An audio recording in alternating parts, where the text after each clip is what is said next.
Yan guys, ang aking ngayon ang gusto kong kakainin. Napadami ata yung luto ko guys. Ayan, alam niyo po guys. Halo-halo. Halo-halo. Kaya napadami yan guys kasi binigyan lang naman ako ng gulay. Kaya, yan. May asparagus. Sarap. Tapos may ano siya. May mais na bugot.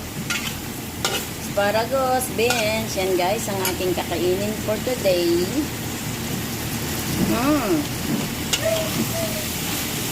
Ilambutin naman natin konti. Guys, yan ang aking pagkain today. Yan.